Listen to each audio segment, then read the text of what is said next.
Bonjour tout le monde, bienvenue à ce webinaire de début d'année et plus interactif pour les enseignants du secondaire. Mon nom est Marie-Pierre Mailloux, je suis déléguée pédagogique Chenelière Éducation ERP et je suis accompagnée de mon collègue Patrice Lamontagne, également délégué pédagogique. Patrice sera votre animateur pour ce webinaire d'aujourd'hui portant sur notre plateforme e-plus interactif, sur son utilisation en début d'année et on vous fera également un beau tour d'horizon en incluant les nouveautés pour la rentrée 2025. Moi, je suis votre modératrice dans le cadre du webinaire d'aujourd'hui. Je serai là pour répondre à vos questions via l'outil de clavardage à même la barre d'outils Teams pendant le webinaire. Et nous allons aussi, Patrice et moi, réserver une période de questions à la toute fin où je pourrai à ce moment-là activer votre micro et ceux qui le souhaitent pourront rester avec nous et poser leurs questions de vive voix. Pour le bon déroulement du webinaire aujourd'hui, vous avez probablement remarqué que vos caméras et vos micros sont fermés. Pour éviter toute interférence, des bruits ambiants pendant la présentation et également pour préserver votre intimité comme nous enregistrons le webinaire et que nous faisons parvenir le lien aux personnes inscrites. Nous attendons encore quand même plusieurs participants, mais nous allons tout de même débuter, Patrice, et les gens pourront se joindre au fur et à mesure. Je te cède la parole. Merci Marie-Pierre d'abord. Donc, je me présente de façon officielle. Je suis Patrice Lamontagne, effectivement, délégué pédagogique, comme Marie-Pierre l'a si bien dit, aux éditions Chenelière Éducation et ERP également. Pour ceux qui s'intéressent, moi, je m'occupe plus spécifiquement de Québec, la Rive-Sud de Québec. En gros, c'est vraiment ça. Donc, aujourd'hui, qu'est-ce qu'on va faire ensemble? Donc, on va faire ensemble le tour de la plateforme e-plus interactif pour le secondaire et quel sera le programme de la journée, du webinaire, en fait, de l'après-midi. D'abord, je vais vous montrer comment est-ce que vous pouvez activer votre code d'accès que vous avez probablement reçu. Si ce n'est pas le cas, il y a toujours des alternatives. On va regarder ça ensemble. Ensuite, je vais vous montrer qu'on va regarder ensemble comment est-ce que vous pouvez créer un groupe dans la plateforme e-plus interactive toujours. Donc, les outils de gestion, de partage, qu'est-ce que c'est ces choses-là? Qu'est-ce que vous pouvez faire avec ces fonctionnalités-là? Ensuite, je vais vous montrer comment naviguer sur la plateforme. Je pense que pour la plupart, peut-être que vous connaissez déjà certaines fonctions. On va regarder peut-être un petit peu plus pousser les différentes fonctions, les différentes possibilités que vous pouvez faire avec la plateforme e-plus interactif. Ensuite, en fin d'atelier, on va vous parler des différents services qu'on offre chez Chenelière Éducation et ERP. Et s'en suivra, comme l'a si bien dit Marie-Pierre, à toute fin, une période de questions. Pour ceux qui désirent poser des questions à micro ouvert, ça nous fera plaisir d'ouvrir les micros et de répondre à vos questions de cette façon-là. Donc, sans plus tarder, entrons dans le vif du sujet. D'abord, les nouveautés de la rentrée de 2025 en ce qui a trait à la plateforme e-plus. Donc, vous avez remarqué que pour ceux qui connaissaient déjà la plateforme, on a changé certaines choses au niveau de l'interface. Donc, le visuel était actualisé. De visu, vous allez le voir, mais je vais peut-être attirer votre attention sur certaines choses. Ensuite, vous allez voir que la navigation est simplifiée, que c'est plus facile d'accéder à vos outils. Je vais vous montrer des exemples concrets également.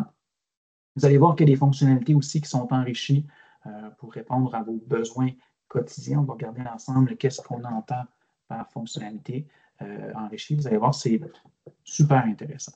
Parfait. OK. Donc, on entre directement dans la plateforme eplusinteractif.com. Pierre, tu me confirmes que ça fonctionne à l'écran? On voit qu'elle est bien la page. Parfait, exactement. Tout à fait, Patrice, ça marche. Excellent, merci, c'est gentil. Donc, la page pour vous brancher sur la plateforme, c'est eplusinteractif.com. Donc, I-P-L-U-S interactif, I-N-T-E-R-A-C-T-I-F.com. C'est la même page pour vous brancher en tant qu'enseignant et c'est la même page, c'est la page que doivent utiliser vos élèves aussi pour vous brancher à la plateforme. Donc, une seule et même unique adresse, c'est facilitant pour tout le monde. J'ai vérifié, je pense que pour la majorité, vous avez pas mal tous et toutes déjà un compte activé. Donc, vous savez par où passer. Pour vos élèves, même chose, comme je le disais. Donc, vos élèves, s'ils n'ont pas de compte encore e-plus interactif, ils doivent s'en créer un. Comment est-ce qu'ils doivent faire? Donc, en cliquant sur « Créer mon compte ». Ensuite, on va leur demander d'entrer leur adresse courriel. Je vous conseille fortement de suggérer à vos élèves d'utiliser leur adresse courriel CSS ou, si vous enseignez au privé, donc l'adresse reliée à l'école privée. Donc, de cette façon-là, c'est plus facile de se retrouver. Sinon, les élèves, des fois, peuvent même à la limite inventer des adresses qui n'existent pas. Ça devient difficile après ça si on veut récupérer le mot de passe. Donc, on utilise l'adresse CSS ou l'adresse de l'école privée et ça fonctionne sans problème. Donc, le courriel, on crée le courriel à nouveau pour s'assurer que c'est bel et bien la même chose pour limiter les risques d'erreur. L'élève entre son prénom, son nom de famille, un mot de passe, donc certains critères à respecter, donc 8 caractères, c'est écrit. Donc, 8 caractères, une majuscule, une minuscule, un chiffre et un caractère spécial. C'est vraiment les choses standards, je vous dirais, là, si on veut si on crée des nouveaux comptes, peu importe les plateformes. Et une fois que c'est fait, l'élève aura créé son compte et pourra activer par la suite son accès, son manuel dans son compte. Donc, regardez tout à l'heure comment est-ce que l'élève peut activer son cahier numérique dans son compte. Parfait. Donc, je vais retourner à la page de connexion et je vais me pencher de ce pas à mon compte enseignant pour vous montrer qu'est-ce qu'on retrouve à l'intérieur de ce compte-là.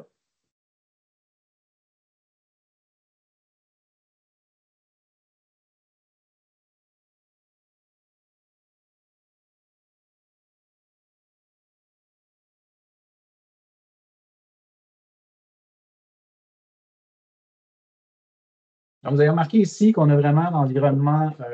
Donc, moi, évidemment, j'ai plusieurs titres dans ma bibliothèque. Là, vous aurez seulement ceux que vous avez enregistrés dans votre bibliothèque. Mais c'est exactement le même environnement que l'élève va avoir aussi. Donc, la première fois que l'élève va se brancher, ou vous êtes branché pour la première fois, vous avez créé un compte, évidemment, votre bibliothèque est vide. Si vous voulez ajouter des produits, un cahier à l'intérieur de votre bibliothèque, ce que vous devez faire, c'est cliquer ici sur Ajouter un produit. On clique sur Ajouter un produit, même chose pour l'élève, comme je le disais. Et l'élève va entrer son code d'activation. Le code d'activation se trouve généralement à la première page de son cahier d'activité. Il pourra par la suite accéder à son cahier numérique. Même chose pour vous. Et si vous avez aussi un code d'accès sur un carton qui a été commandé par votre école et que vous avez reçu, c'est ce même code d'accès-là que vous allez pouvoir entrer dans votre compte. S'il vous restait du temps dans votre compte, à ce moment-là, qu'est-ce que ça va faire? C'est que ça va écraser le temps restant. On va partir d'une année, par exemple, vous avez un accès d'1 an. Donc, ça va partir une année à partir d'aujourd'hui. Donc, si on est le 20 août 2025, votre accès sera bon jusqu'au 20 août 2026. Soyez sans crainte, si vous étiez déjà utilisateur ou utilisatrice du cahier, vous faites juste prolonger l'accès et vous avez fait des surlignements, des choses comme ça, tout sera sauvegardé, vous ne perdrez rien. Donc, ça, c'est toujours rassurant de savoir ça. Et si votre école n'a toujours pas commandé l'accès, ce qui peut arriver en début d'année ou qu'il n'a pas encore été livré, pas de panique également, ce que vous devez faire, c'est sélectionner Ajouter un essai gratuit. On sélectionne Ajouter un essai gratuit. Ensuite, on sélectionne l'éditeur. Donc, supposons que c'est un cahier, par exemple, je ne sais pas moi, RP en français. Donc, RP, primaire, on va aller dans secondaire. Et ensuite, je peux même sélectionner français. Il va me sortir tous les cahiers qui ne sont pas, en fait, tous les cahiers de français. S'il y en a déjà qui sont déjà dans ma bibliothèque ou qui sont expirés, que j'ai déjà eu, c'est indiqué expiré ou si je les ai déjà. Et par la suite, par exemple, si je voulais ajouter Éco première secondaire dans ma bibliothèque de façon temporaire, donc un accès gratuit de 90 jours, je clique sur Ajouter et mon cahier va s'ajouter dans ma bibliothèque. Vous pouvez ajouter jusqu'à 5 cahiers numériques en même temps, en essai gratuit. Et pour les reconnaître, les essais gratuits, c'est simple.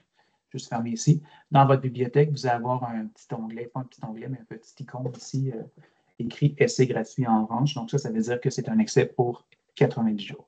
J'en profite aussi pour vous dire que quand vous vous branchez, donc voyez-vous, si c'est un cahier du primaire, mais ça n'a pas d'importance, c'est juste pour vous donner un exemple. Lorsque vous avez votre cahier numérique expire dans 60 jours et moins, apparemment c'était 30 jours, mais un changement à ce niveau-là, maintenant c'est 60 jours et moins, vous allez avoir une petite notification qui va apparaître ici. Donc, voyez-vous, pour ABC Majesté, c'est écrit expire dans 14 jours. Donc, si vous avez cette notif-là qui apparaît, bien, là, peut-être penser à aller voir votre secrétaire ou responsable des achats, de dire tu devrais peut-être m'acheter un accès numérique parce que mon accès va expirer bientôt. Alors que voyez-vous, celui à côté, par exemple, expire le 6 février 2026, donc il n'y a pas de problème. Donc, c'est pour vous donner rapidement un exemple où est-ce que vous pouvez retrouver l'expiration de votre cahier numérique. Donc, est-ce qu'il y a des choses ici que je pourrais dire? Si vous le désirez aussi, vous pouvez toujours en tout moment accéder à notre soutien technique. Donc, via le petit point d'interrogation qui est ici, vous avez une foire aux questions, donc une FAQ. Ou sinon, en cliquant sur soutien technique, on va avoir accès au soutien technique de cette façon-là. Il y a 3 façons, je peux le dire tout de suite. Donc, en ligne, c'est ce qui est le plus simple. Donc, 8 heures à 4 heures, même à 5 heures normalement, puis même extensionné pendant les périodes de pointe, donc à la rentrée scolaire. Vous pouvez clavarder avec quelqu'un en direct et c'est très rapide comme façon de faire. Sinon, vous pouvez appeler aussi un numéro de téléphone ou vous pouvez entrer les informations par courriel et on va communiquer avec vous rapidement. Donc, ça, c'est la façon de faire en cliquant sur le petit point d'interrogation ici. Donc, qu'est-ce que je vais faire maintenant? C'est que je vais entrer de ce pas dans le cahier numérique. Pour les besoins de la cause, j'ai vu qu'il y avait plusieurs enseignants enseignants de mathématiques dans la salle aujourd'hui. Donc, ce que je vais faire, c'est que je vais ouvrir le cahier de sommet 3e secondaire. Mais vous allez voir, j'aurais pu en choisir un autre. C'est toujours la même présentation, c'est pas toujours la même présentation, mais on est dans la même plateforme numérique, dans le même environnement, les ressources sont présentées de façon semblable. Donc, peu importe si vous enseignez français, l'histoire, la géographie, peu importe, mathématiques, mais vous allez vous retrouver. Donc, sommet 3e secondaire pour les besoins de la chose. Qu'est-ce que vous allez retrouver ici? D'abord, j'attire votre attention en haut, dans le centre de l'écran. Donc, quand on se branche, c'est ce qu'on voit. Vous avez d'abord accès à l'accueil, donc avec le matériel et avec le manuel numérique, avec toutes les ressources à droite ici. On va y arriver tout à l'heure. Ensuite, tu vas accéder directement au manuel numérique. On clique sur Livre. Donc, le manuel numérique va ouvrir. On peut accéder directement au contenu aussi de cette façon-là. Nouveauté cette année, c'est que vous avez maintenant la possibilité de choisir de naviguer par chapitre également. Auparavant, c'était juste par catégorie, donc activité interactive, document reproductif, graphique interactif, hyperlien, ainsi de suite. Donc maintenant, vous pouvez sélectionner chapitre et dire, OK, moi, je m'intéresse aux choses qui sont dans le chapitre 2. Je clique sur chapitre 2 et là, j'aurai les activités qui sont relatives uniquement au chapitre 2. Alors que quand nous sommes dans catégorie, quand je sélectionne activité interactive, bien, ce sont les activités interactives pour mon manuel au complet, pour ma collection au complet. Donc, ça peut être intéressant, cette façon de faire-là. Chapitre, on sélectionne le chapitre et de cette façon-là, on a accès au contenu du chapitre plus spécifiquement. Quelque chose qui est super intéressant aussi, si je vais dans catégorie, je choisis par exemple document reproductible, activité supplémentaire par exemple, et on va avoir un aperçu de ce qu'ont de l'air les activités supplémentaires, simple. Nouveauté aussi cette année, je clique sur les petites vignettes en haut à droite ici, et j'aurai un petit aperçu de mes fiches reproductibles dans ce cas-ci. Donc, avant de les ouvrir, ça peut être intéressant de savoir de quoi elles ont de l'air, premier visu. Et là, par la suite, on peut les ouvrir au besoin. Mais sinon, de facto, ce qui va être ouvert, c'est la version avec toute la nomenclature une par une. Donc, chapitre, je sélectionne ce que je veux, sinon mes vignettes qui sont ici. Ça, on est dans le contenu. Ensuite, vous aurez groupe. Qu'est-ce que c'est groupe? Rapidement, on va y revenir tout à l'heure. Groupe, ça vous permet de créer un groupe auquel vos élèves pourront se greffer par la suite. J'y reviens tout à l'heure pour le besoin de la cause, simplement que non, c'est ça ici. Tout à l'heure, je vais vous montrer comment est-ce que vous pouvez vous créer un groupe. Pardon. OK, donc on a ici toutes les ressources. En mathématiques, c'est particulier. On va avoir aussi accès à ce qu'on appelle l'espace de manipulation. L'espace de manipulation, c'est un endroit où est-ce qu'on a différentes ressources. On va y aller tout à l'heure aussi, auxquelles même l'élève a accès. Donc, en mathématiques, on a 1, 2, 3 et maintenant 4 et 5 aussi. On a ajouté certaines choses aussi. Je vais vous montrer les choses qui ont été ajoutées tout à l'heure. Également, ce qui est intéressant ici, si vous le désirez, dans l'outil Aide, vous aurez les tutoriels vidéo qui vont vous montrer un peu comment fonctionnent les grandes lignes de la plateforme. Les tutoriels seront mis à jour prochainement parce que là, c'est encore avec l'ancienne version. Soyez sans crainte, ce sera mis à jour prochainement. Et donc, je vais de ce pas dans le manuel numérique. Donc, je clique sur la page couverture. Le manuel numérique va toujours garder en mémoire la dernière page consultée. C'est intéressant. Donc, la dernière page que j'ai consultée, c'est la page 3. Donc, on va revenir quand je vais me rebrancher à la page 3. Chose qui est le fun aussi, c'est qu'il va garder en mémoire aussi, ça c'est une nouveauté dans la plateforme aussi, si vous utilisez certains outils de surlignement, certains outils pour écrire, je vais vous montrer, il va les garder en mémoire aussi, là, selon vos préférences d'utilisation. Donc, ça facilite votre utilisation et ça minimise le nombre de clics, si je peux dire. Parfait. Qu'est-ce qu'on a? D'abord, dans le bas de l'écran ici, si vous voulez écrire avec votre manuel numérique, on va avoir différents outils. Le crayon. De facto, on va écrire en noir, mais si je le désire, je peux changer ma couleur de crayon pour écrire en bleu, pour écrire en vert ou pour écrire en rouge, par exemple. Évidemment, là, je suis avec ma souris, c'est un petit peu moins fluide, mais quand vous êtes sur votre tableau interactif, par exemple, avec votre doigt, c'est beaucoup plus simple. L'avantage d'utiliser ces outils-là de la plateforme ePlus Interactive, comparativement si vous utilisez vos outils, par exemple, sur Notebook, Active Inspire, c'est que ça colle à l'écran. Et donc, par exemple, si je me déplace dans ma page, eh bien, si je change de page et que je reviens, mes écritures vont rester là. Alors que si vous utilisez les outils d'Active Inspire, notebook, à ce moment-là, vous êtes en superposition. C'est comme vous avez une couche d'encre par-dessus et vous devez effacer avec les outils notebook, alors que là, on peut directement écrire dans la plateforme. Au besoin, mais si ça ne me plaît pas, je l'efface et je peux effacer. Donc, ça c'est le crayon. On peut aussi changer la grosseur du trait, mettre des carrés, excusez-moi, changer la grosseur du trait ici ou mettre, par exemple, des lignes droites, ainsi de suite. Donc, là, j'avais un trait un peu plus large. On a le surligneur aussi. Le surligneur, donc, on peut surligner de différentes couleurs. Donc, par exemple, moi, je peux surligner en rose ici. Au besoin, on efface toujours. La particularité du surligneur aussi, c'est que si je le désire, je vais surligner encore. Je surligne ici. Qu'est-ce que je peux faire en recliquant sur le surligneur? C'est que je peux partager du surlignement parce qu'on peut, les élèves, si je rejoins mon groupe, à ce moment-là, je peux leur partager certaines choses, dont le surlignement. Comment est-ce? C'est que je vais cliquer sur paramètres de partage. Je vais sélectionner, par exemple, rose ici, partager. Donc, voyez-vous, il y a une petite flèche qui vient de s'ajouter au rose. Donc, tout ce qui sera en rose dans mon manuel numérique sera partagé, tout ce qui est en rose, mais tout ce que j'aurai surligné en rose sera partagé avec mes élèves. Donc, vous pouvez vous décider une espèce de légende. Donc, ce qui est en jaune, par exemple, c'est mes notes à moi, en tant qu'enseignant. Ce qui est en rose, c'est ce que je vais partager avec les élèves. Donc, les élèves verront les choses, par exemple, je ne sais pas, qui sont importantes à l'examen, ou vous suggérez, ou vous jugez que c'est bon que les élèves se soient surlignés dans leur manuel numérique aussi. Il faut y aller de cette façon-là. Et à tout moment, vous pouvez évidemment départager ou partager comme bon vous semble. Maintenant, vous pouvez aussi ajouter du texte. Donc, je clique sur le petit T.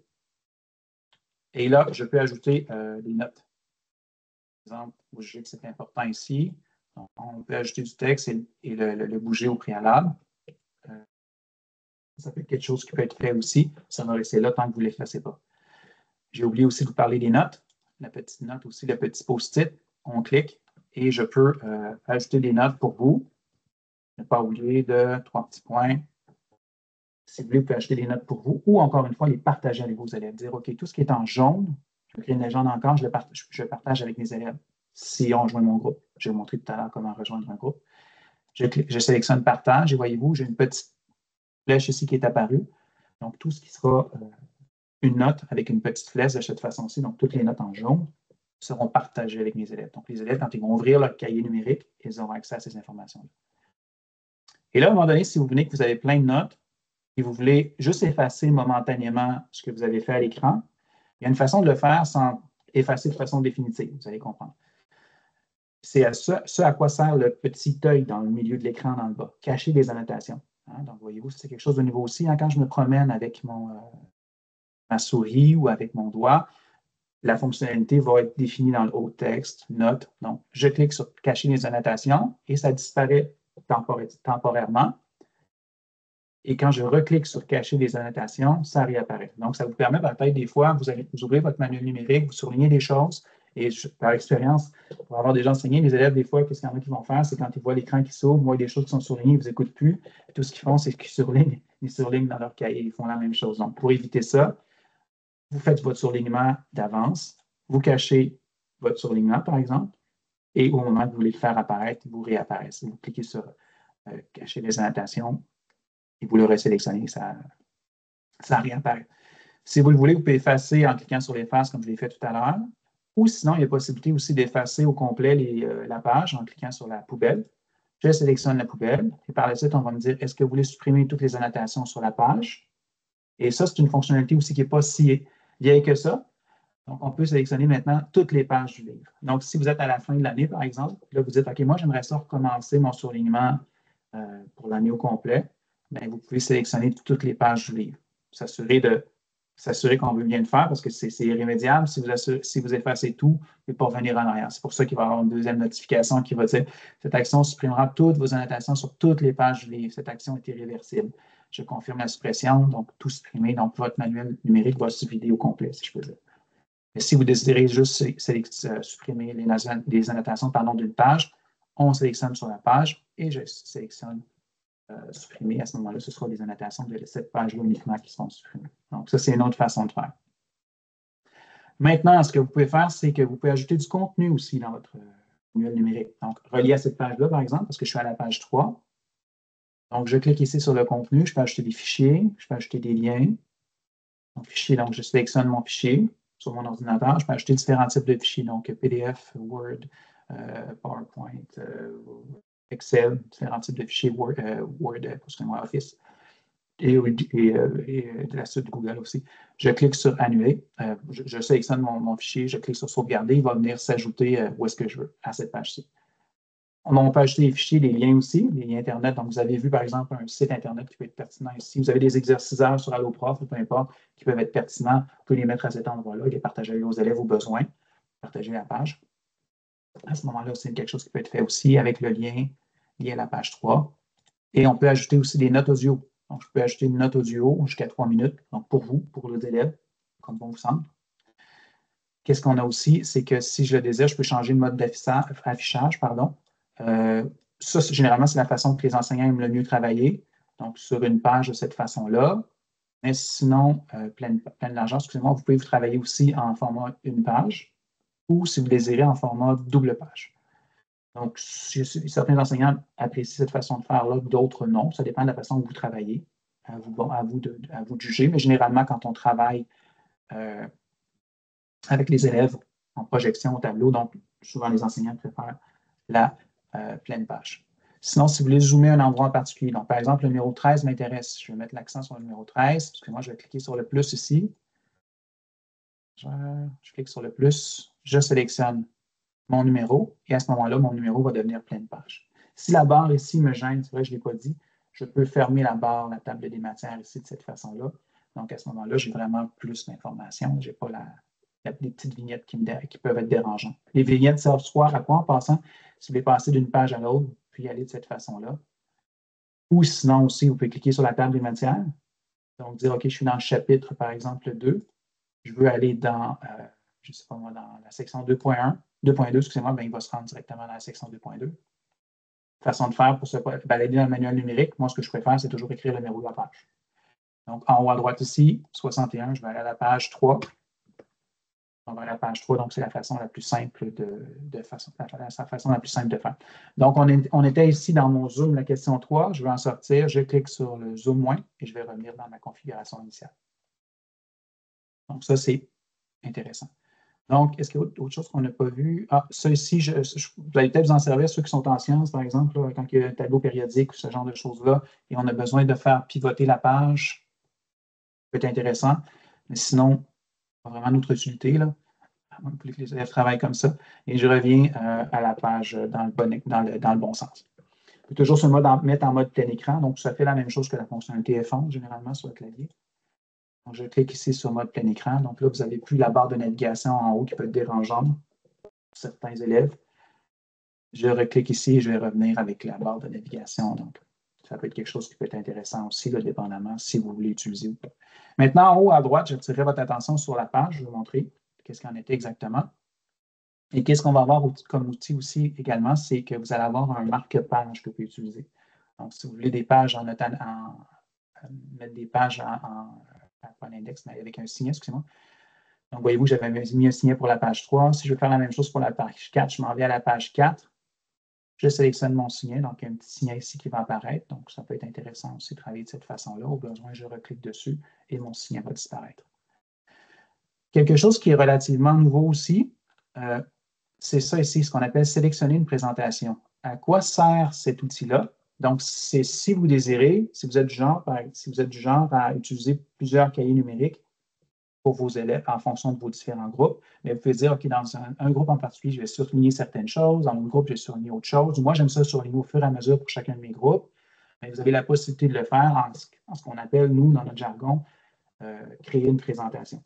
Donc, c'est ce à quoi ça sert. Donc, vous partez de la version de base, si je peux dire, donc l'éditeur. Et là, vous pouvez, à partir de ça, dupliquer. Donc, on clique ici. Donc, là, je peux écrire 302. Donc, mon groupe 302 va s'ajouter. Et on peut partir ensuite du groupe 301 pour créer autre chose, du groupe 302. Donc, ça peut être intéressant. Donc, de cette façon-là, vous pouvez personnaliser chacun de vos cahiers numériques. Au besoin, on peut faire aussi, si vous désirez supprimer, on clique et on sélectionne supprimer. Donc, mon groupe va se supprimer. Ça, c'est peut-être quelque chose que vous ne connaissiez pas. C'est une fonctionnalité qui est relativement nouvelle, qui peut être intéressante intéressantes si vous travaillez différemment avec vos groupes. Par exemple, vous avez du PEI, vous avez du régulier, vous avez de l'adaptation scolaire, puis vous voulez ajouter certains liens dans un manuel numérique, dans d'autres noms, bien, vous avez cette possibilité-là qui peut être intéressante. Je vais en sortir. Et vous avez aussi ce qu'on appelle la vue élève. La vue élève, ça sert à quoi? C'est que vous allez créer vos groupes, vos élèves vont rejoindre votre groupe, vous voulez voir ce que les élèves voient, mais vous sélectionnez vue élève. On va avoir un petit fond vert ici qui nous dit qu'on est bel et bien dans la vue élève. Et on peut par la suite sélectionner notre groupe. Donc, par exemple, dans le 301, puis je veux voir ce que, par exemple, je veux voir ce qu'Isabelle voit. Et si Isabelle aussi, parce que les élèves ont la possibilité d'écrire une réponse à l'écran, je vais vous montrer comment faire. Si vous voulez voir ce qu'elle a fait, mais il y a la possibilité de faire. Vous pouvez même, si vous le désirez, au besoin, ajouter une petite note, par exemple, pour Isabelle. Attention. Et elle va voir, donc, quand vous ouvrez son cahier à la page 3, bien, elle va voir que mon enseignant a mis une petite note de cette façon-là. Fait qu'on peut communiquer avec les élèves si vous le désirez de cette façon-là. Au besoin, je clique ici, la poubelle, et je supprime. Donc, ça, c'est la vue élève qu'on appelle. Donc, je sélectionne mon groupe. Si je veux, je sélectionne un élève par la suite et je vais voir son cahier numérique. Je vais cliquer sur le X ici pour revenir où est-ce que j'étais auparavant. Donc, je répète, vue élève ici. Si vous ne vous souvenez pas, vous faites juste mettre votre doigt ou votre souris. Puis, comme je le disais tout à l'heure, on va avoir la nomenclature pas la nomenclature, mais comment s'appelle l'icône en tant que tel. Maintenant, pour ceux qui sont habitués, normalement, vous allez dire, oui, ils sont où mes réponses maintenant pour afficher les réponses? Avant, il me semble que c'était écrit en haut ici dans le centre. Effectivement, vous avez raison. On s'est rendu compte que des fois, ça peut cacher certains contenus. Ça peut être nuisible au niveau aussi de l'interprétation. Donc, qu'est-ce qu'on a fait? C'est qu'on a déplacé ce qui était ici en bas à droite. Donc, c'est beaucoup plus simple de cette façon-là et ça n'obstrue pas la vue. Donc, par défaut, les réponses ne sont pas affichées. Si je clique sur pas de réponse ici, si je le désire, je peux saisir les réponses. Donc, vous et les élèves aussi peuvent le faire. Donc, on est par exemple ici, je clique et là va apparaître un clavier scientifique. Ça, c'est intéressant aussi. Et on peut saisir la réponse au besoin. Ou sinon, donc, même chose aussi à chaque espace qu'on a pour répondre. Donc, on va vraiment avoir des zones textuelles qui vont se créer. Donc, voyez-vous, les zones de texte simples, elles sont un peu encadrées de bleu. Ça, c'est si je sélectionne saisir les réponses. Je peux aussi sélectionner réponse une à une. Donc, réponse une à une, pour savoir si je suis bel et bien dans réponse une à une, généralement, 99,9% des enseignants, c'est ce que j'utilise, je vous dirais, genre un petit crochet à côté de mon curseur. Donc, je clique ici, ma réponse va afficher. Je reclique encore, ça efface. Même chose ici. Donc, je vais faire afficher mes réponses ici. Je clique et je reclique, ça efface. Donc, ça, c'est réponse une à une. Ou si vous le désirez, vous pouvez aussi sélectionner toutes les réponses. Donc, toutes les réponses de la page au complet vont apparaître. C'est à cet endroit-là aussi que vous allez pouvoir partager les réponses avec vos élèves. Si vous dites, mais moi, je trouve ça pertinent de partager cette page-là, le corriger de cette page-là avec mes élèves, vous avez la possibilité de le faire en sélectionnant partager les réponses. Évidemment, les élèves, vous aurez dû avoir au préalable, vous allez devoir avoir créé vos groupes au préalable. Et une fois que ce sera fait, les élèves pourront partager avec eux corriger les pages qui sont pertinentes pour vous. Donc, par exemple, si vous voulez partager avec le groupe 301, donc je vais sélectionner le groupe 301. Par défaut, il va partager avec tous les individus du groupe. Ou si vous voulez dire, non, moi, je veux juste partager avec Isabelle Bellerive dans mon groupe 301. À ce moment-là, on sélectionne Isabelle Bellerive. Je clique sur sauvegarder. Donc, Isabelle aura accès aux réponses de la page 3. Donc, quand elle va cliquer à la page 3, elle aura accès ici à afficher les réponses, chose que normalement, elle n'a pas accès. Donc, il faut partager page par page les pages qui vous intéressent, les corriger qui vous intéressent avec vos élèves. C'est la façon de faire. Donc, réponse ici, partager les réponses, je sélectionne avec qui est-ce que je veux partager, je clique sur sauvegarder et à ce moment-là, voyez-vous, il y a une petite notification qui est écrit mise à jour effectuée dans le centre de l'écran. Ça veut dire que ça a bel et bien fonctionné. La page est maintenant partagée avec mes élèves. Donc, ça, c'est intéressant à savoir aussi si vous voulez partager avec vos élèves une page en particulier. Particularité du livre de mathématiques, comme je vous disais tout à l'heure, c'est qu'on a un espace de manipulation. Où est-ce qu'on le retrouve, cet espace de manipulation-là? C'est ici, en bas à droite. Donc, je vais cliquer ici sur espace de manipulation. Donc, pour ceux qui enseignaient le français, les autres matières, vous pouvez fermer vos oreilles si vous voulez. Ça va être intéressant quand même. Fermez vos yeux, fermez vos oreilles. Donc, on a ici, par exemple, des choses en algèbre. Donc, on a, entre autres, une balance algébrique. que vous pouvez utiliser. Soit dit en passant, vos élèves peuvent l'utiliser aussi également. Donc, j'ai une équation mathématique. On ne regardera pas la façon de l'utiliser. Je vous laisse le bon soin de vous amuser avec ça. Mais vous pouvez créer des équations mathématiques si vous le désirez et résoudre les équations par la suite. Et comme je disais tout à l'heure, les élèves ont accès à cet espace de manipulation-là. Donc, les élèves peuvent l'utiliser aussi à la maison. Mais vous pouvez l'utiliser à tout moment. Donc, on va avoir la balance algébrique. On va avoir aussi, entre autres, un plan cartésien qu'on peut utiliser. Donc, un plan cartésien qui va apparaître ici. Donc, si je veux, je peux changer mon nombre de pas, mettre différents points, mettre une droite, ainsi de suite, ce genre de choses-là. Donc, vous pouvez le personnaliser comme vous voulez. Les élèves y ont accès aussi également. Qu'est-ce qu'on va avoir aussi? On va avoir une table des valeurs qu'on peut servir. Donc, avec les X, avec les Y. On va avoir des choses en géométrie, donc construction, des figures, des solides, tableau d'équivalence. Donc, je peux écrire mes tableaux d'équivalence de cette façon-là. Statistiques et probabilités, on va avoir une roulette, entre autres.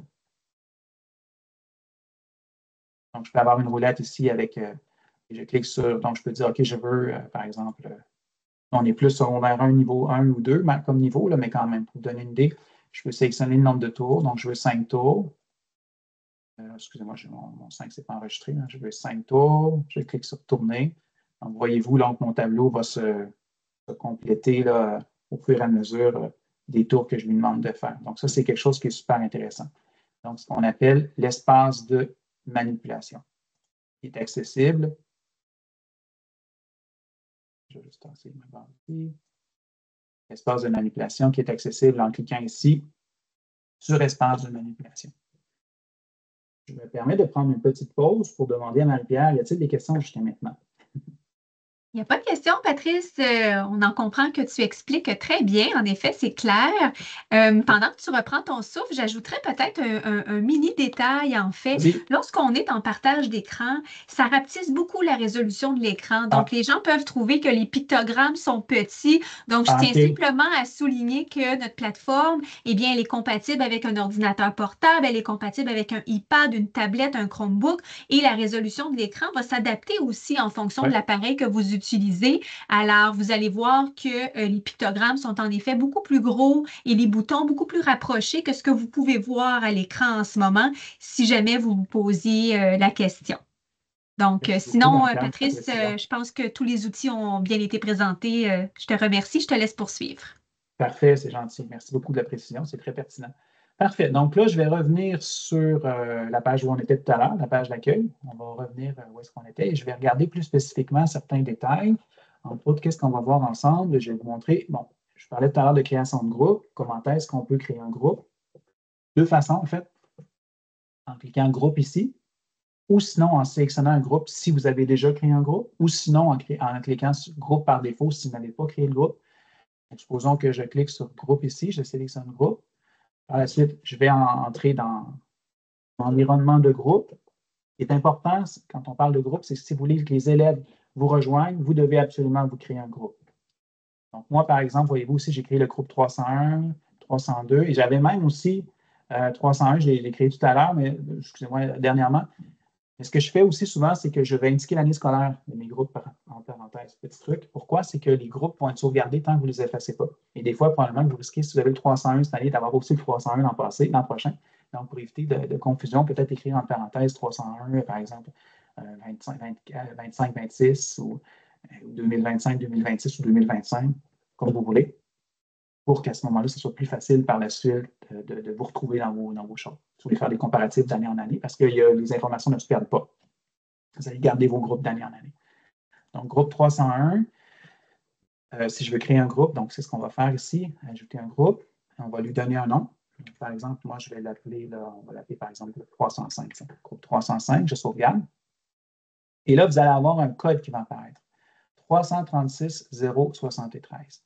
Ça, c'est le code que vous allez devoir donner à vos élèves pour qu'ils puissent rejoindre notre groupe. Je vais vous montrer tout à l'heure comment est-ce que les élèves vont pouvoir faire pour entrer ce code-là dans leur compte à eux.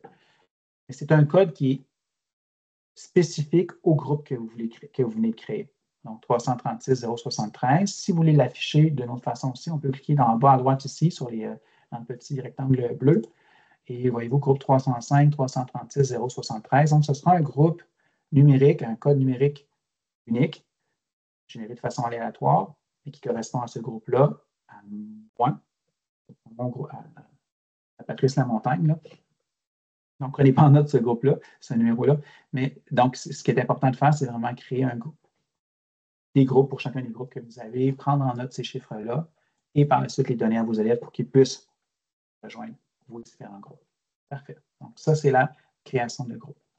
Et ça sert à quoi? Comme je disais tout à l'heure, ça sert à, si vous voulez partager les pages du corrigé.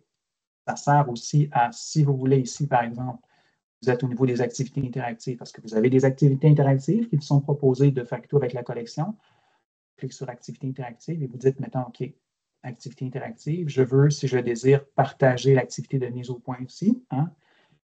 On va regarder ensemble, par exemple, au niveau des activités interactives mise au point, on va aller voir un exemple. Regardez l'activité ici. OK, bienvenue dans le module de des activités interactives. Vous avez différentes activités qui vous sont proposées, en fait, qui sont proposées à l'élève. Vous dites, OK, moi, celle-là, je l'aime et j'aimerais la partager avec mes élèves. Juste la fermer ici.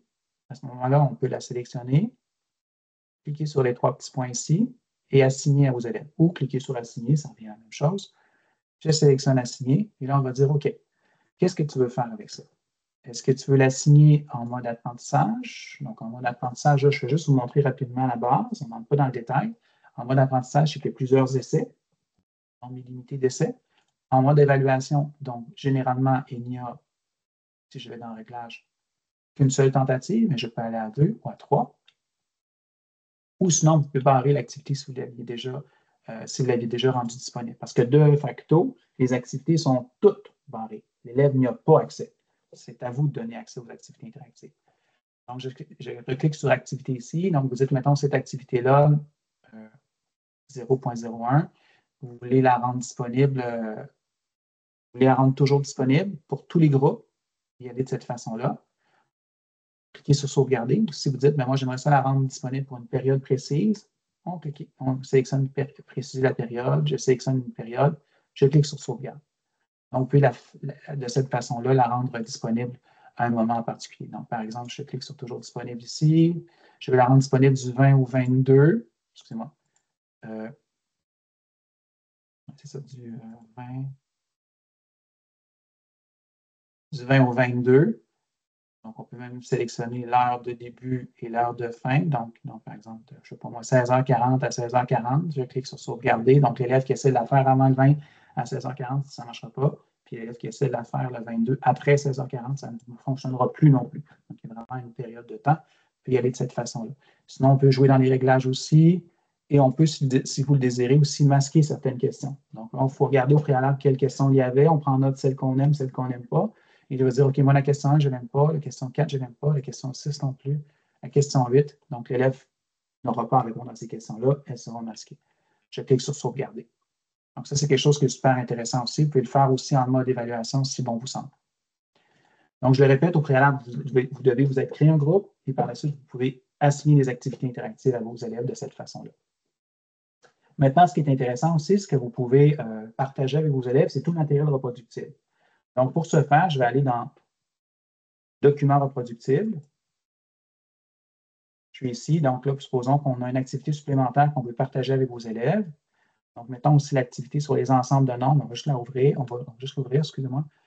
On va regarder ensemble. OK, vous dites, moi, celle-là, je trouve que c'est pertinent. J'aimerais ça la partager avec mes élèves. Je sélectionne mon activité ici. Je clique sur les 3 petits points. Partager. Je vais dire, OK, je veux même, à la limite, je veux la partager avec mon groupe 301 seulement. À ce moment-là, je vais cliquer sur sauvegarder et je pourrai partager avec mon groupe comme bon nous semble, comme j'ai fait. Et là, voyez-vous, vous avez une petite flèche ici qui indique qu'on peut partager, que je viens de partager avec mon groupe en particulier. Donc, ça, c'est intéressant, mais de facto, les élèves n'ont pas accès à ces activités-là. Si vous voulez savoir ce à quoi les élèves ont accès, en fait, la seule chose auquel les élèves ont accès, dans ce cas-ci, ce sera indiqué ici, il y aura un petit cadenas qui sera débarré. Et c'est écrit, ce contenu est déjà à la disposition de l'élève. Auparavant, c'était écrit matériel élève pour ceux qui connaissaient la plateforme. Alors maintenant, c'est un petit cadenas débarré, donc ça veut dire qu'automatiquement, l'élève a accès à ces activités-là sans qu'il fasse quoi que ce soit. J'en profite pour attirer votre attention aussi sur le graphique interactif. Ça, c'est une nouveauté en mathématiques, on est en 3, 4, 5. On est dans les propriétés des fonctions. Donc, on peut, si on le désire, faire apparaître cet outil-là aussi avec le contexte. Donc, par exemple, je veux faire apparaître, là, en fait, c'est des démonstrations là, définies par partie, le domaine. Je vais avoir une petite animation aussi qui va démontrer qu'est-ce que c'est qu'un domaine. Même chose, qu'est-ce que c'est qu'une image. Qu'est-ce que c'est que leurs données à l'origine, vous aurez compris. Donc, j'ai différentes choses. Donc, je sélectionne défini par partie. Je peux sélectionner aussi constante. Je peux sélectionner rationnel ou fonction affine aussi. Et on aura toujours les animations, les tables de valeurs qui sont représentées, les règles de fonction. Je vous laisse vous amuser avec ça. Ça, c'est vraiment une nouveauté de cette année pour secondaire 3, 4 et 5, ce qu'on appelle le graphique interactif. Le graphique interactif que de facto, auquel les élèves n'ont pas accès. Si vous désirez qu'ils y aient accès, je sélectionne ici les 3 petits points, partager, et je pourrai partager avec mon groupe, avec chacun de mon groupe, avec tous mes groupes, excusez-moi. Donc, activité interactive, documents reproductibles, les hyperliens, donc on va retrouver dans la collection. Dans ce cas-ci, ce sont des hyperliens en lien avec Alloprof, des exercices qu'on a trouvés sur Alloprof, matériel pédagogique, réponse du cahier, ça c'est une particularité en mathématiques surtout, mais en sciences aussi, si je ne me trompe pas, mais surtout en mathématiques. Donc, on peut partager les réponses du cahier chapitre par chapitre. On s'entend, je vais vous montrer un exemple. Ce sont ici les réponses sèches et non pas les réponses avec développement. Donc, si vous voulez partager les réponses avec développement, à ce moment-là, vous êtes mieux de partager page par page, comme j'ai montré tout à l'heure. Il y a beaucoup d'enseignants qui apprécient le fait de pouvoir partager ici les réponses du cahier chapitre par chapitre, mais comme je dis, c'est une particularité du cahier de mathématiques. Si vous voulez voir spécifiquement ce qui a été partagé avec vos élèves, donc on va dans le contenu partagé, et là, je peux aller dans l'activité par interactive, et ainsi de suite, on va voir ce qui a été partagé. Si vous voulez voir ce que l'élève a accès, de facto, donc voyez-vous, c'est les hyperliens, je n'ai pas menti, en lien avec Alloprof, donc vous allez voir ce que l'élève voit aussi. Parfait. Donc, on va revenir où on était.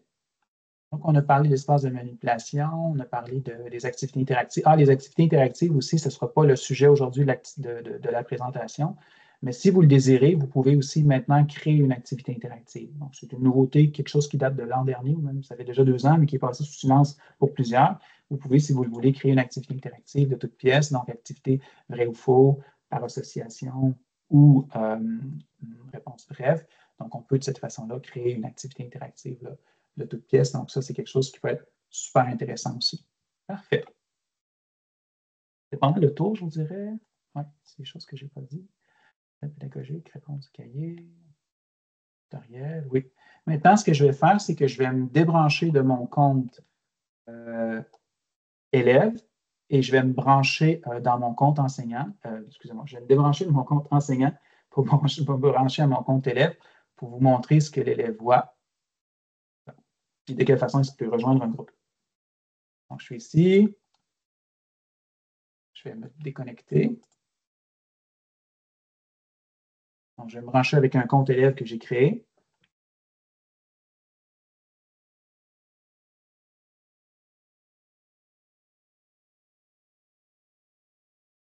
Spécifiquement pour la présentation.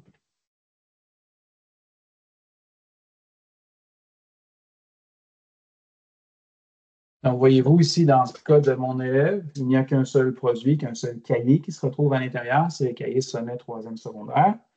Supposons que l'élève enseigne aussi, mettons ça c'était le cahier l'an passé, hypothétiquement. Ce n'est pas vrai parce qu'il expire le 19 août 2026, l'an prochain. Mais supposons que c'était son cahier l'an passé, puis il va ajouter un cahier dans son espace numérique. Bon, il clique sur Ajouter un produit, ouvre son cahier numérique, va chercher sa clé d'activation, entre sa clé d'activation et son cahier va s'ajouter à ce moment-là dans son espace numérique.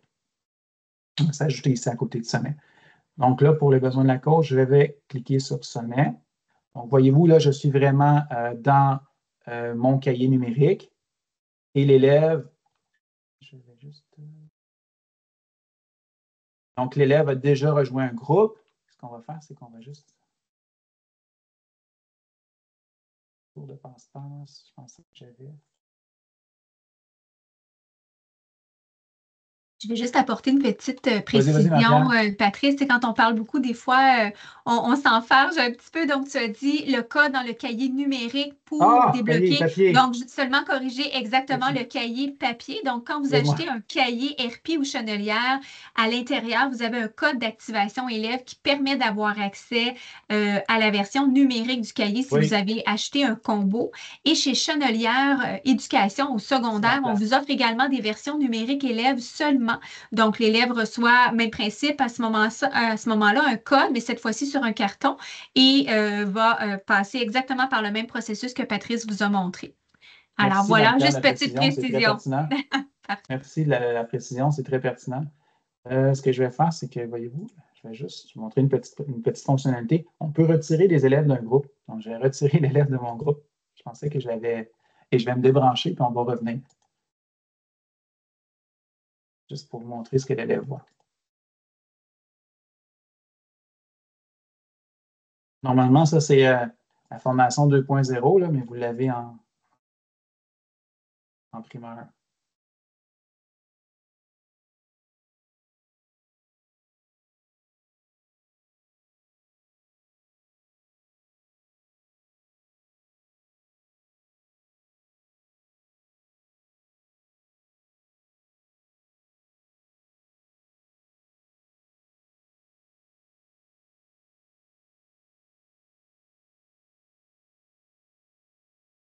Donc, voyez-vous ici, l'élève, quand il va se brancher pour la première fois, ce qu'il va voir, c'est ça ici, joindre le groupe.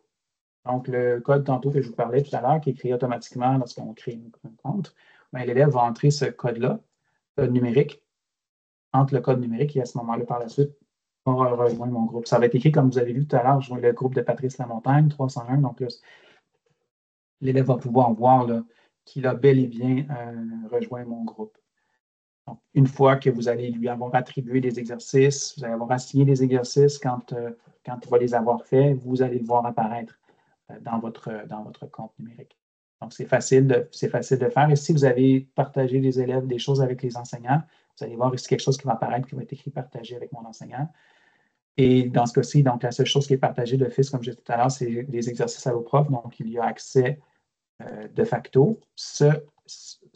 Il y a accès à ça et aussi également à l'espace de manipulation. Donc, comme je disais tout à l'heure, l'espace de manipulation, l'élève y a accès. Donc, en cliquant sur espace, il va pouvoir y accéder de cette façon-là sans aucun problème. Donc, vous créez vos groupes, vous donnez le code à vos élèves, les élèves entrent ici et ils y ont accès. Ce que je vais faire, c'est que je vais revenir à mon code, alors pas à mon code, mais à mon compte enseignant pour vous montrer aussi.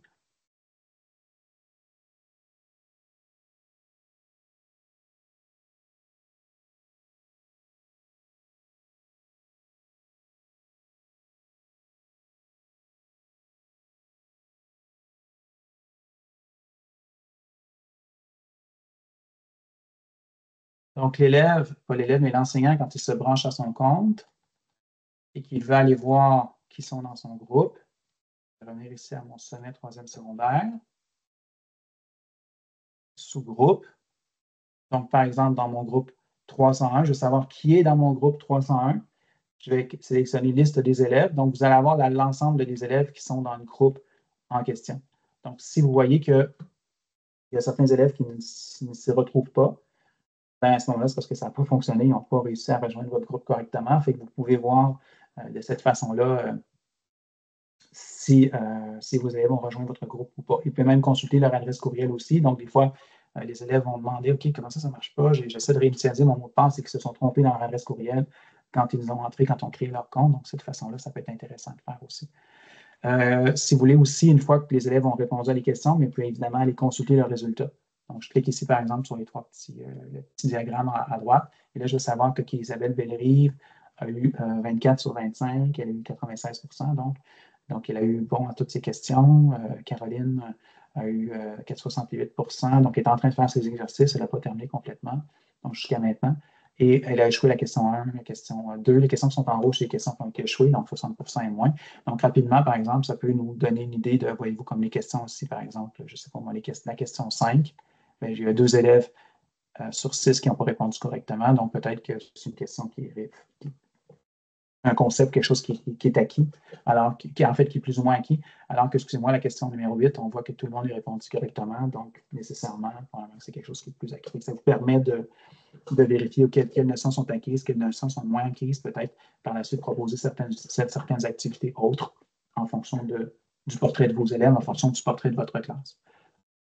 Et vous allez avoir aussi toujours la moyenne des exercices, ça c'est la moyenne de la classe au complet, donc 91, 79, 87, 100%. Si on est en deçà de 60%, bien, ça apparaît en rouge.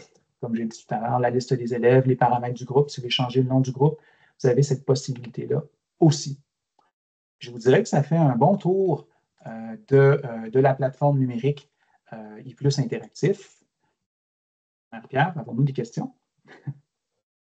Nous n'avons pas de questions. En fait, on m'a demandé si on pouvait avoir accès à la présentation. Alors oui, elle est enregistrée, elle vous sera envoyée par courriel, donc vous aurez la possibilité de réécouter le webinaire.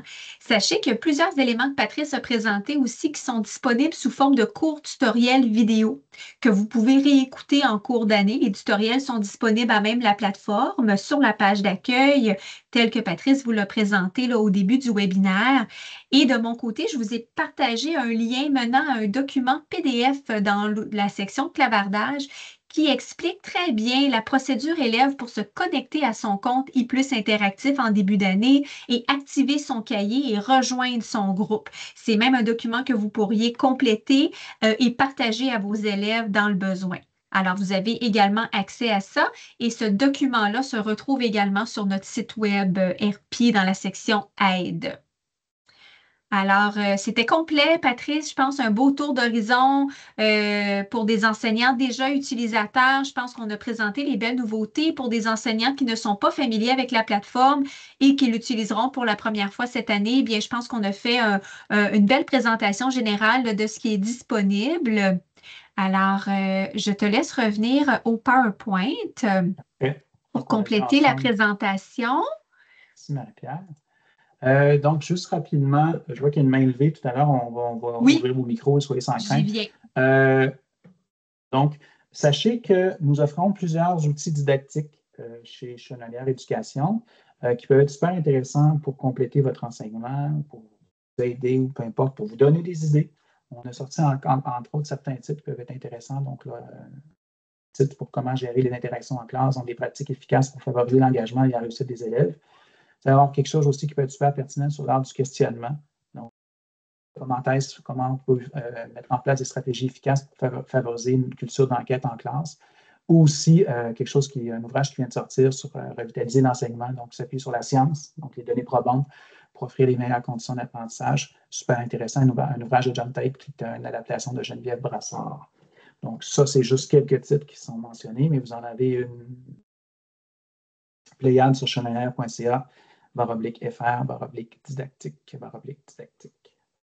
C'est ce qu'il en est. Donc, 5h53. Marie-Pierre, je te cède le micro. Oui, alors on va compléter cette belle présentation. En fait, avant de passer à la période de questions pour ceux et celles qui souhaitent rester avec nous, alors nous offrons naturellement différents services chez Chenelière Éducation et RP. Donc, pour communiquer, par exemple, avec nos services à la clientèle, donc à titre informatif, nous avons 2 services à la clientèle distincts. Donc, pour communiquer avec celui de Chenelière, vous avez le premier courriel à l'écran, donc clientèle@tc.tc, et du côté d'RP, commande au pluriel @rp.com. Donc, tout ce qui touche vos commandes, vos retours, vos délais de livraison, vous pouvez communiquer avec le service à la clientèle. Nous avons également un soutien technique qui se veut très actif, très rapide dans la réponse. Donc, vous pouvez communiquer avec eux via l'outil de clavardage en ligne ou encore le téléphone et vous avez également leur courriel à l'écran. On posait justement une question dans l'outil de clavardage dans la mesure où un élève aurait oublié ses données pour se connecter à son compte. Le soutien technique peut vous aider. Si vous avez une problématique de connexion aussi de votre côté, un détail technique, informatique, le soutien technique est là pour vous supporter. Alors, je vous invite à communiquer avec eux dans le besoin. Et en terminant, eh bien, vous avez de quelle façon vous pouvez joindre votre délégué pédagogique. Alors, nous sommes une équipe de 10 délégués au total. Donc, Patrice et moi en faisons partie. Donc, selon la région et le centre de service scolaire pour lequel vous travaillez, vous avez un délégué qui vous est attitré. Alors, on vous a partagé les sites web à l'écran, mais Patrice vient de vous partager aussi le lien pour trouver qui est votre délégué en question. Et nous, les délégués, eh bien, on vous offre vraiment du soutien pédagogique tout au long de l'année, que ce soit en lien avec la collection que vous utilisez ou en lien avec la plateforme iPlus Interactif. Si vous souhaitez en apprendre davantage sur nos produits, sur notre plateforme, ça nous fait plaisir de vous épauler. Alors, n'hésitez pas à communiquer avec votre délégué au besoin. Je vais prendre une seconde, Patrice. Je vais arrêter l'enregistrement de la rencontre. Donc, pour ceux et celles qui souhaitent nous quitter, on vous remercie de votre belle présence aujourd'hui. On vous souhaite une belle rentrée scolaire. Et pour ceux et celles qui souhaitent rester pour poser leurs questions à micro ouvert, j'y arrive dans un instant.